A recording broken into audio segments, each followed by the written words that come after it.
translation. He becomes devoid of truthfulness, cleanliness, mercy, gravity, spiritual intelligence, shyness, austerity, fame, forgiveness, control of the mind, control of the senses, fortune, and all such opportunities. Report by Srila Prabhupada. Those who are too addicted to sex life cannot understand the purpose of the absolute truth, nor can they be clean in their habits, not to mention showing mercy to others. They cannot remain grave, and they have no interest in the ultimate goal of life. The ultimate goal of life is Krishna, or Vishnu, but those who are addicted to sex life cannot understand that their ultimate interest is Krishna consciousness. Such people have no sense of decency, and even in public streets or public parks, they embrace each other just like cats and dogs and pass it off in the name of lovemaking. Such unfortunate creatures can never become materially prosperous. Behavior like that of cats and dogs keeps them in the position of cats and dogs. They cannot improve any material condition, not to speak of becoming famous. Such foolish persons may even make a show of so-called yoga, but they are unable to control the senses and the mind, which is the real purpose of yoga practice. Such people can have no opulence in their lives. In a word, they are very unfortunate.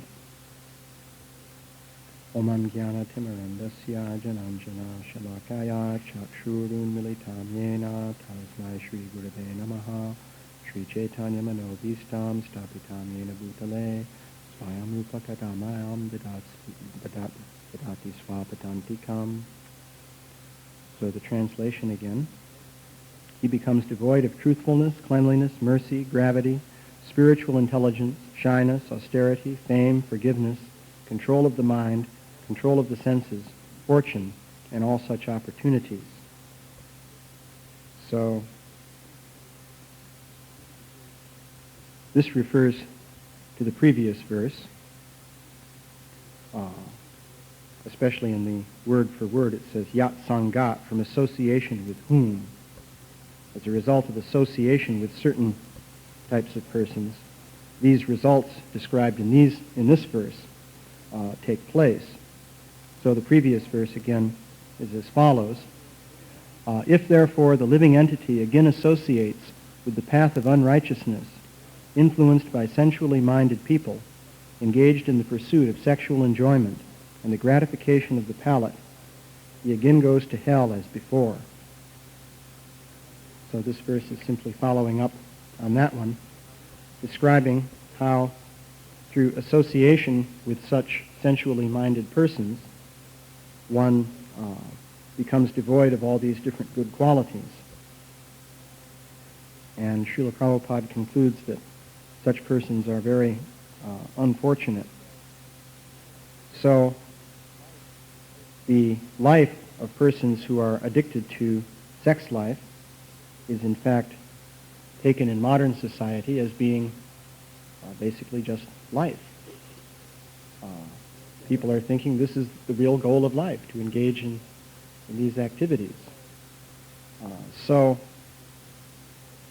there's some interesting history to that. One feature relates back to this previous verse where it says that the person who engages in these activities again goes to hell as before. So this assumes the existence of hell. Now that brings up an interesting point. Does hell exist?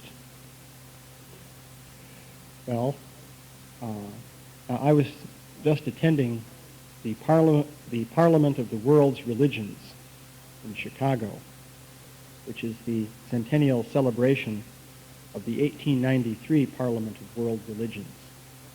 So people representing all different religions from around the world were gathered there. It was a very colorful scene. There were all possible combinations of different types of religious robes and so forth. You saw every possible variant on the basic sannyasi garb, with colors ranging from light yellow to dark purple and everything in between. Also, one saw many different varieties of tilak. So, anyway, it was interesting. I picked up on some conversation, though. I heard a number of people specifically say that such things as hell and heaven do not exist. And in fact, it seems to be a general conclusion that old religious scriptures are mythological. Certainly all the Hindus there seem to be believing that. So they simply took the accounts in these books, such as the Bhagavatam, to simply be mythology. And the same thing is true of the Bible. In the case of the Bible, this idea that all the different stories of hell and so forth are mythological became prominent about in the middle of the 19th century, in England at least. There was something called the higher biblical criticism.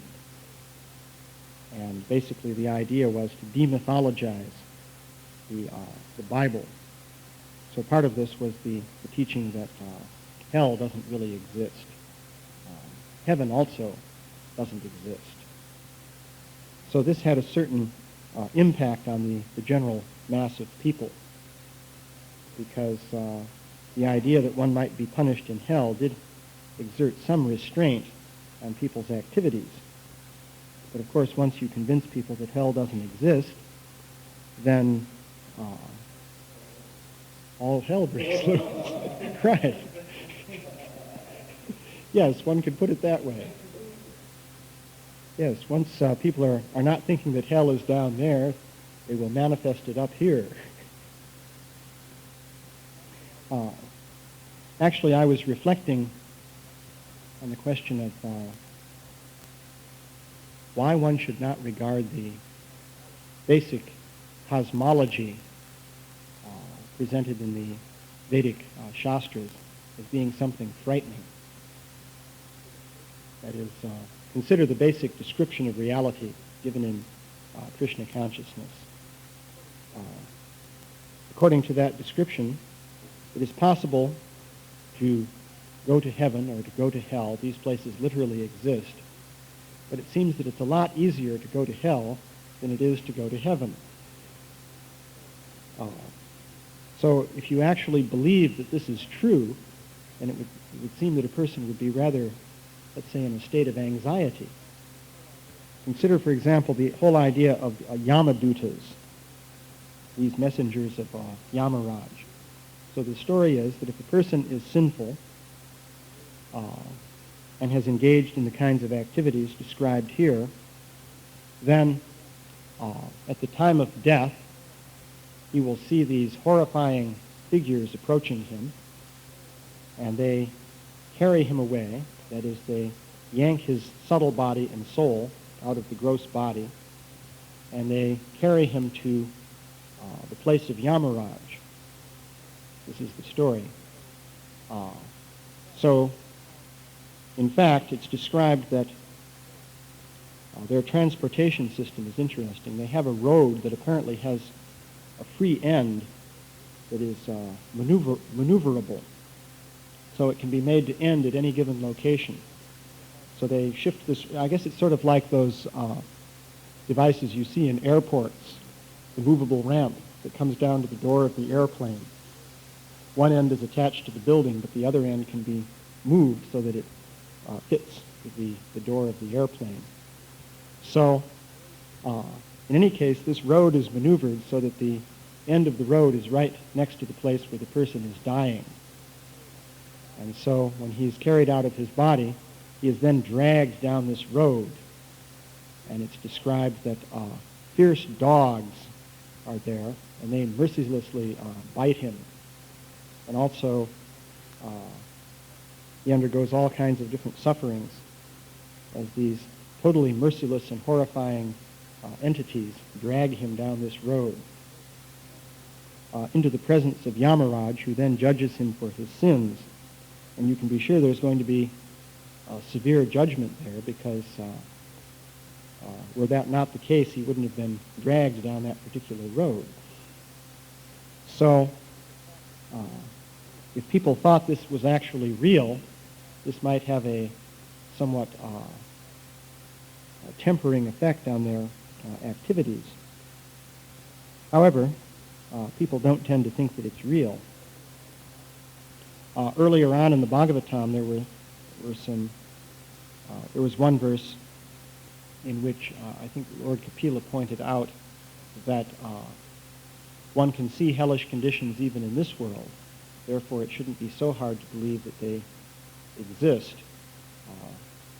in a subtle level of existence. And of course, you can see that if you look at the things that happen in this world. Look at the things that people do to one another in concentration camps and so forth.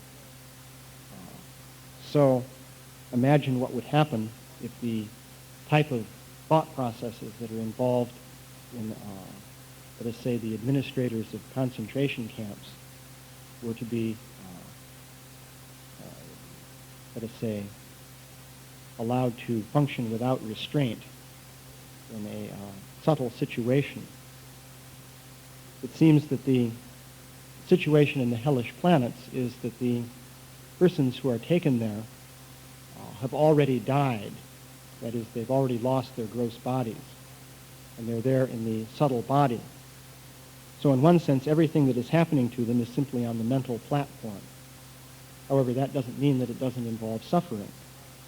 In fact, it can involve a greater degree of suffering than experiences on the gross physical platform, because gross physical experiences require that the gross physical senses are functional. If the experience becomes too severe, then the gross physical senses cease to function, and you simply become unconscious. And finally, you can die, and that's the end of the experience. But the situation in the hellish planets is that you can't escape the experience by dying, because you're already dead. So, anyway, interesting concepts. So in modern thinking, of course, the idea that these things could be real has been rejected. This is the contribution of modern science, because in the worldview of modern science, there's no place for anything resembling hell. First of all, as far as science is concerned, there is nothing within the body that could survive physical death. So that means the only hellish suffering is that which we actually see here in this world. Once you're dead, then your consciousness ceases to exist. So this naturally is conducive to a philosophy of hedonism, in which one enjoys the senses without restriction. So, let's see. So, those observations are there.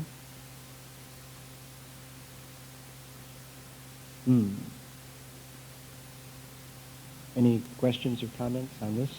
Yeah?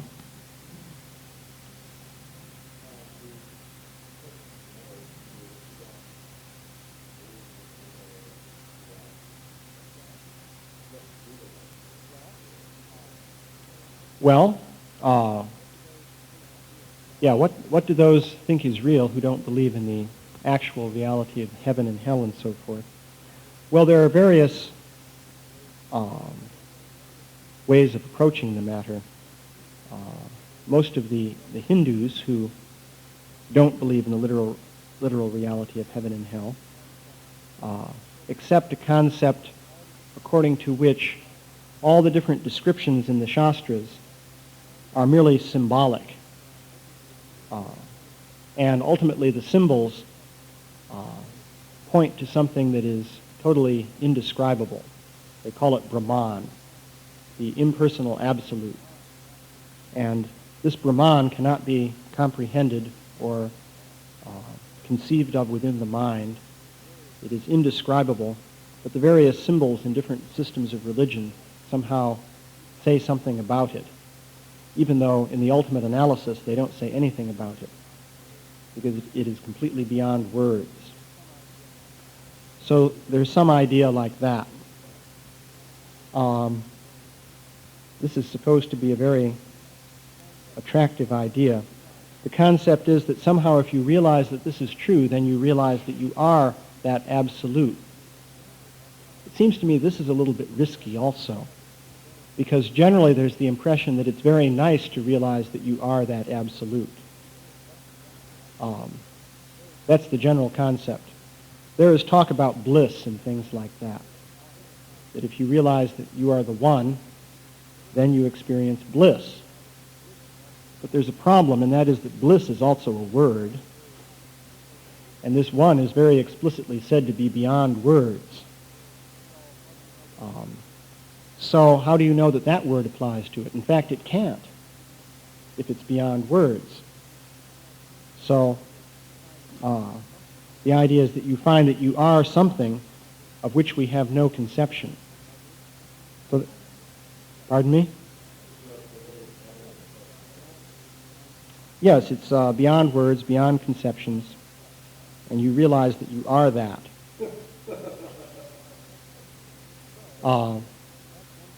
So, that's one conception. In general, what you find is a conception according to which God becomes something extremely abstract. And there are varying ideas about whether consciousness exists after physical death. In fact, many people don't even discuss that topic. They consider that also to be sort of a useless topic of discussion. So basically you have voidism and impersonalism. Yeah? Well, it was an interesting conference. There were, I didn't attend too many lectures. I sat in on a couple of them just to see what was being said. In one lecture, the person was a very prominent holy man, as he is called. I won't say who he was. But he was going on and on about how even in this life you can realize whatever the ultimate thing is. And he was saying the universe is a hologram. This seemed to be an idea that he thought was quite interesting. It wasn't clear to me exactly what the relevance of that was. Basically, it indicates that things are unreal, I suppose.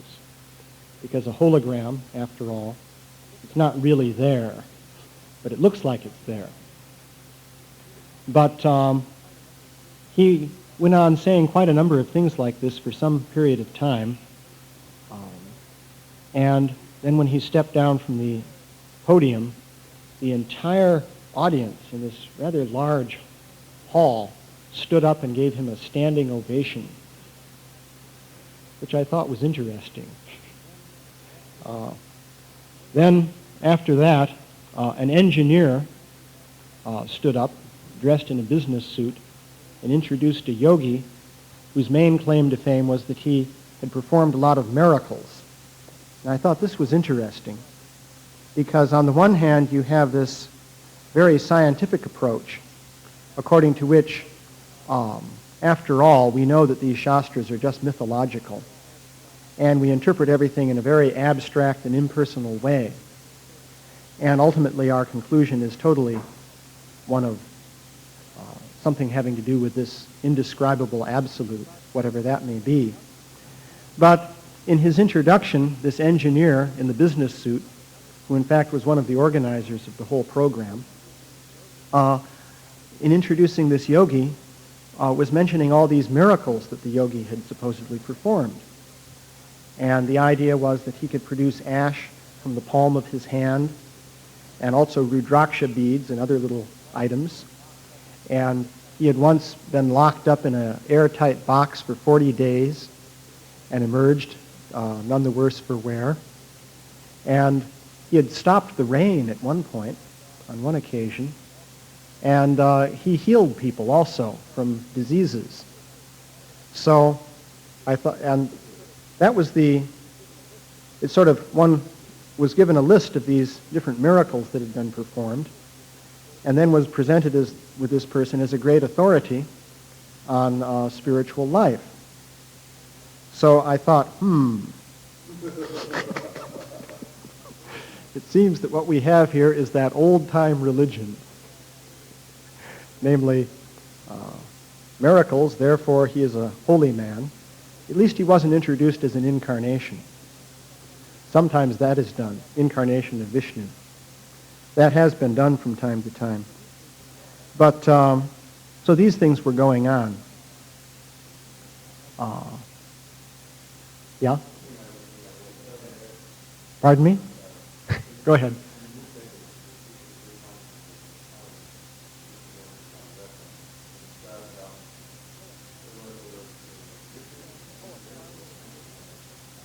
Oh, at the Parliament of Religions?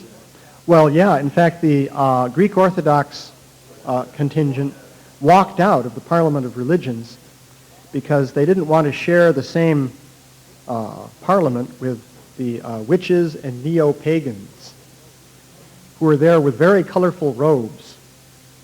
They had rune symbols on them, embroidered, and all kinds of things like that. So, yeah, there were some.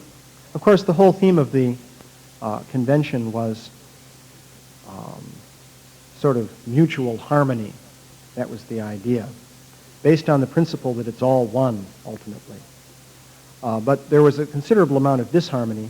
I believe the Jewish contingent left because some Islamic fanatic was there who made a lot of anti-Semitic remarks.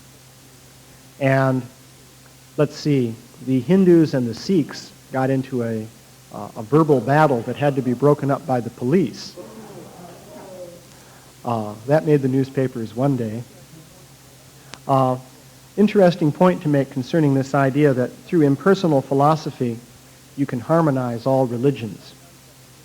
That concept was introduced by Vivekananda, actually, in the first parliament of the world's religions.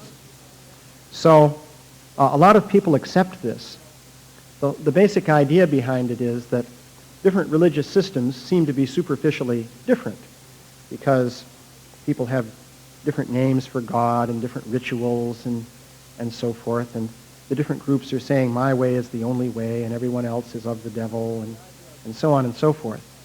So the idea of how to resolve this is to say that, well, all these are systems of symbols that simply refer to the one. And in this way, everything becomes harmonious. It's all one. But the problem is that this denies 99% of the old systems of religion, because they're not saying that. They're not saying that their systems of symbols are just, abstract symbols that refer to the one. So therefore, instead of harmonizing all religions, what this does is, in a very sneaky way, replaces all the religions with one religion, namely the one that says that it's all one and that the one is indescribable and so on and so forth. And that's the one called Advaita Vedanta. So it's sort of a sneaky maneuver. Yeah?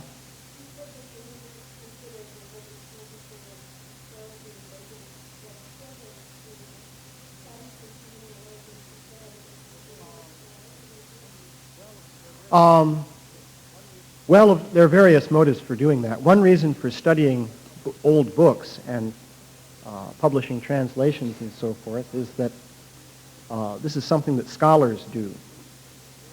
And they don't have to believe a single word that is stated in those books. In fact, generally they don't.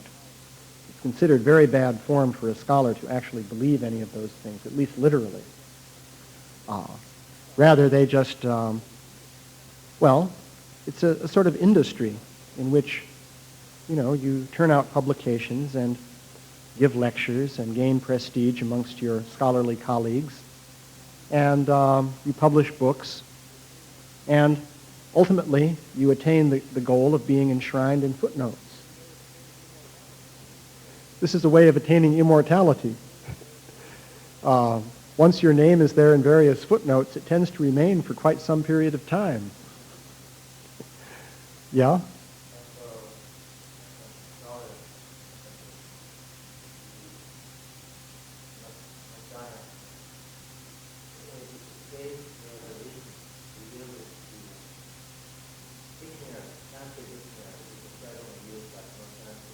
Yeah, the Monier Williams.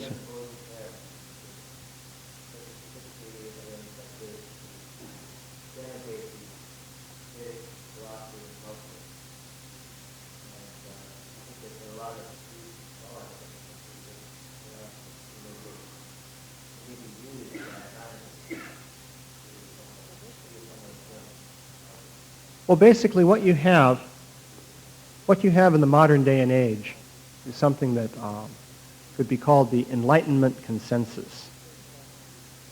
Basically, this dates back to the French Enlightenment in the 18th century. And the essence of the Enlightenment consensus is that nothing exists except gross matter in three-dimensional space. And that's the sum total of reality. So that means that anything that cannot be accommodated within that framework cannot exist. If hell exists, then that must also be a phenomenon of gross matter within three-dimensional space. And then the question is, well, where do you put it? Today, scientists won't want to put it within the center of the Earth because they'll say there's nothing down there but rock under very high pressure and temperature. Of course, the temperature is appropriate for hell, but there's no room to have, Yamadutas and all that sort of thing, because they'd have to have gross physical bodies made of matter in three-dimensional space. So therefore, all these things are dismissed as mythology. So practically speaking, for people who follow the Enlightenment consensus, the content of these old books is simply not believable. They don't have to be told by some scientists to, systematically debunk Vedic literature or something like that. They simply can't believe a word of it. It's simply not possible for them. So therefore, they just take it for granted. This is all mythology. And if they're going to have any kind of spiritual idea at all, that has to be so abstract that it in no way conflicts with the picture of matter within space. So therefore, they have to adopt a view that makes God an extremely remote abstraction. And of course, that's exactly what happens with this process of neti-neti. God becomes something indescribable, inconceivable, and definitely out of this world. So that, you see, there are different forms of atheism. One form of atheism is to say that God is totally transcendental. One might think, to say that God is transcendental is very good. God is transcendental. If you make God totally transcendental, then he has no contact with this world at all. And that's a form of atheism. I recently read, by the way, an interesting observation made by Bhaktivinoda Thakur. This was in a book review that he was doing back in 1883, I believe. And he said there that the old monistic philosophy of Shankaracharya, when combined with modern science, has produced an extremely powerful combination. And the result of this was that in his day, in India, if you tried to argue that God actually has form, then that would simply be hooted down as a stupid idea. That's how he put it. But what he was referring to is that in the West, there's the idea that God is formless. Basically, the Western idea of God is not quite the same as the Mayavadi idea, but it's very similar. Basically, it's an impersonal conception, something without form. It's sort of like willpower without any form whatsoever, just disembodied will or something like that.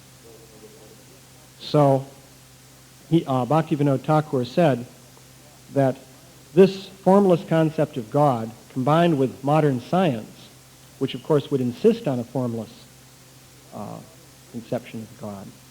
When that was brought into India, and that in turn was combined with the Mayavadi philosophy that was already there, that became a very powerful combination. And in fact, that is dominating the world today. Practically nobody, but except for a few fundamentalists, can literally believe in spiritual form, or for that matter, subtle form. And so therefore, they reject all these different things in the Shastras.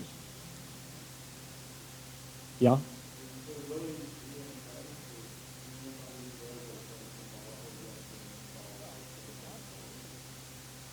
Well, there's lots of symbolism in the stories, but they're referring to something that's actually real. That's the point. In other words, hell is not just a symbol for something else, but that exists. That's the point.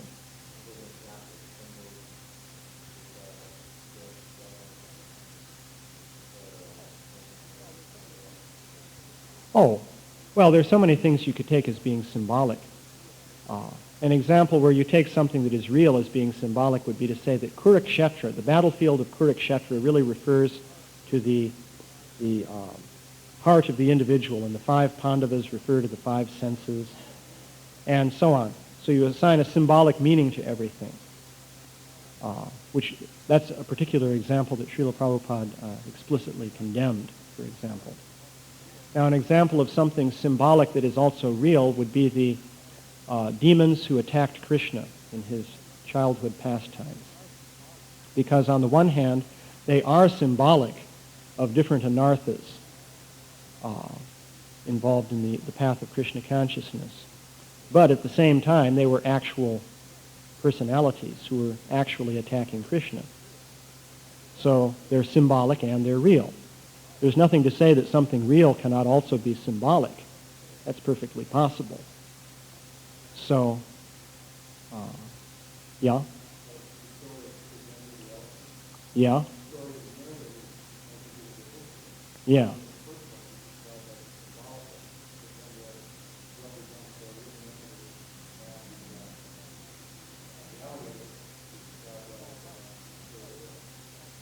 This is all right, but it's actually a real story, too.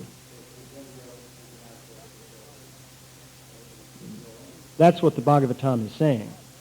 You see, any of those things can be symbolic in various ways, but at the same time it can be real.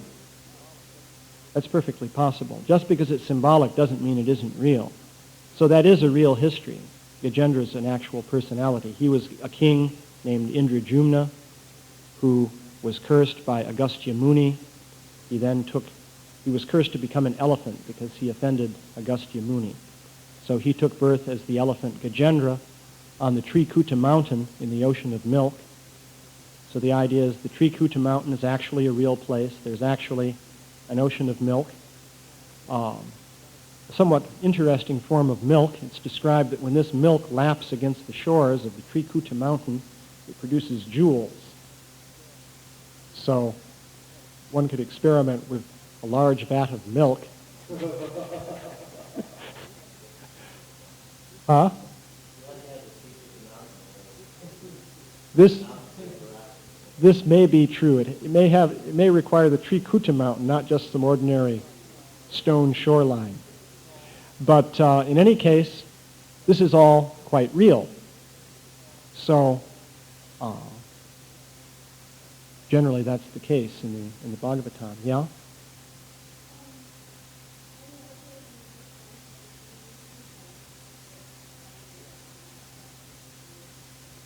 Yeah.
Well, the answer to the first point is, the problem is not if you say that God is all-pervading and so forth, or is formless in some aspect, but the problem is if you deny the form of God.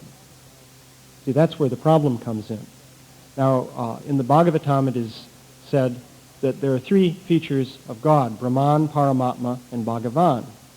Well, Brahman in particular is formless. That we know. And that's an aspect of God mentioned in the Bhagavatam. So to say that God in one aspect is formless, that's okay. But at the same time, there's Paramatma and Bhagavan. And there you have form. So the problem is with those who will deny that God has form. And many will do so. That's the problem. If someone just says God has a formless aspect, we don't disagree with that. We also say that. But if someone says God has no form, or any apparent form of God is material, then that's where the problem comes in. And in fact, many will say this. They will say that Krishna's form is actually material. They will say it's a manifestation of sattva gun, but it's material. This is what they'll say.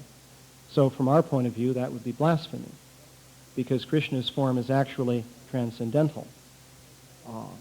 So that's the point. So as far as incomprehensibility is concerned, you see, we're not saying that God is totally incomprehensible. In his wholeness, in his fullness, God is incomprehensible to us, because our capacity to understand is finite, and God is infinite. So you can't put something infinite within a finite container. But at the same time, we can understand something about God. And the things that we can understand are very important. We can understand our eternal loving relation with Krishna. So that's something very definite and very real that we can understand. So it's where you say that you can't understand anything about God with words or concepts and so forth, that a problem is created, because that actually cuts people off from God. So this philosophy of neti, in which it is said that any expression of words that you come up with doesn't really apply to God because it is simply limited to material dualism, then that would completely cut out all descriptions, for example, of Krishna's pastimes, all descriptions of the relation between the soul and Krishna, and so forth. But these are actually real descriptions relating to God and the relationship between the soul and God. So these things are understandable. Of course, even there, the understanding has to be approached in the appropriate way. To actually understand these things, you have to approach through the process of devotional service. Only then will you really be able to understand. Otherwise, you will merely be confronted with some words. Now, for example, the mundane scholars are in that predicament. They can write books about Krishna's pastimes and so forth, and they do that, but they don't understand what's being said because they don't enter into the description in the right spirit, which is through devotional service.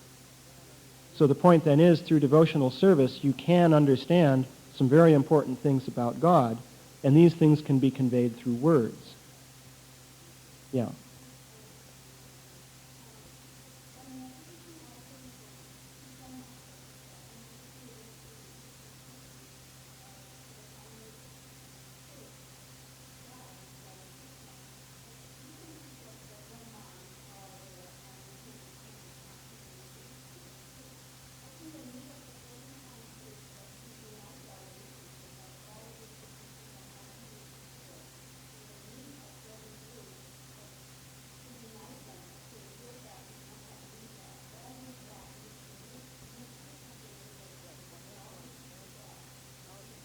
Yes, one has to understand, though, how to unite the religions, you see. Yes, the goal of uniting different religions and, eliminating quarrels between different factions and so forth, this is very laudable. But what I was referring to was the idea of uniting the religions by saying that they are all referring to this basically formless conception of God. Better to unite all the religions by seeing how they all refer to God as God really is. That would be the better thing. And in fact, there are many different religions that do maintain that God has form. Now, to bring people together, even though they have different rituals, different names, and so forth for God, and get them to understand how they are all worshiping God who actually does have form, and to get them to all understand how they all have different descriptions of the spiritual world and also of the subtle heavenly realms and hellish realms and so forth. This requires greater effort. It's not an easy task, especially because of the difficulties in people's emotional nature, which produces an impediment in this regard. But that's what you really have to do to bring together religions. You can't just erase everything and say, well, it's all one, because that actually denies the explicit content of the different religions and doesn't really bring them together at all. It just superficially seems to bring them together. That was the point.